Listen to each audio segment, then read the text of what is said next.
That's actually why people get married, you know, just so you know. Because this is built into marital vows. I'm not leaving, ever, no matter what. It's like, okay, well, that definitely puts a boundary around our arguments, right? Because I can't say every time you manifest one of your flaws, which you're likely to do just as often as me, well, enough of this. It's like, that's horrible, man. If your whole life is, well, every time you get out of line, I'm out of here. It's like, how the hell are you? First of all, you're not going to admit to ever doing anything wrong. Second, you're going to be on your, you're like a scared cat the entire relationship because, well, who knows, it could just come to an end at any moment. It's like, you know, people say, well, if the possibility of divorce is open, it makes you free. It's like, yeah, that's what you want. You want to be free, eh? Really? Really? So you can't predict anything. That's what you're after. It's a vow. And it says, look, I know that you're trouble. Me too. So we won't leave, no matter what happens. Well, that's a hell of a vow, but that's why it's a vow, right? That's why you take it in front of a bunch of people. That's why it's supposed to be a sacred act. It's like, what's the alternative? What's the alternative? Everything is mutable and changeable at any moment. Well, go ahead, you live your life like that and see what you're like when you're 50. Jesus, it's dismal. 2 or 3 divorces, your family's fragmented, you've got no continuity of narrative. And it's not good for the kids, not by any stretch of the imagination. And so it's a form of voluntary enslavement, I suppose, but it's also equivalent to the adoption of a responsibility. And there's more to it than that. If you can't run away, then you can solve your problems. Because it might be, okay, well, I'm stuck with you. So how about we fix things? Because the alternative is we're going to be in a boxing match for the next 40 years. That's the alternative. So, and you think you're going to fix problems without something like that hanging over your head? There isn't a chance. You'll just avoid them because that's what people do. It's really hard to solve problems, especially in a relationship.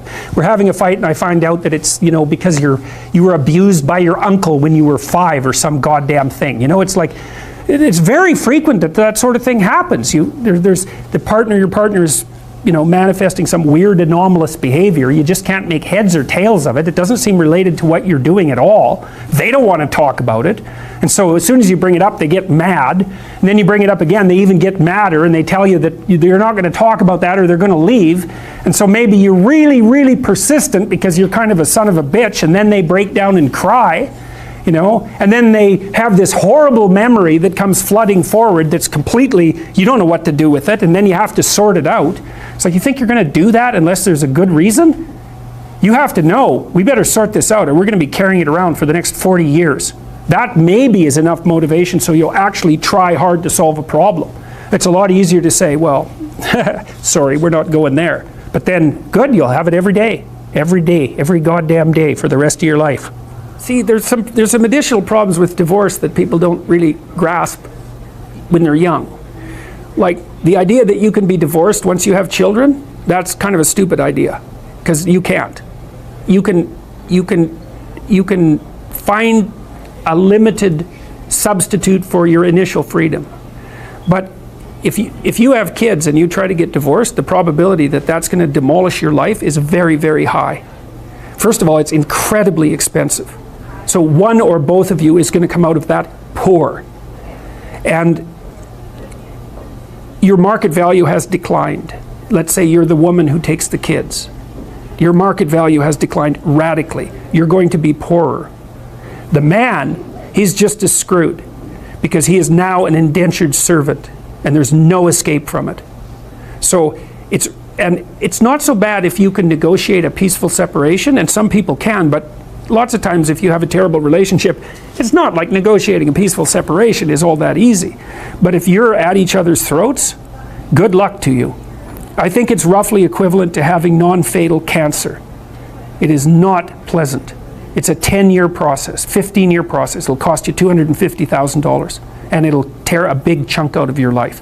And also it will really disrupt your relationship with your kids. And you know, you bring kids into a step-parent family, they do not do as well. Step-parents are not as good parents as biological parents, and the data on that is clear. Now, obviously there are exceptions, because there are terrible biological parents, and there are wonderful step-parents. But if you look in aggregate, It's not that easy to care for children.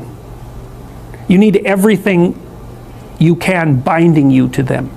And if they're someone else's children, mostly they get in the way of the person that you love, right?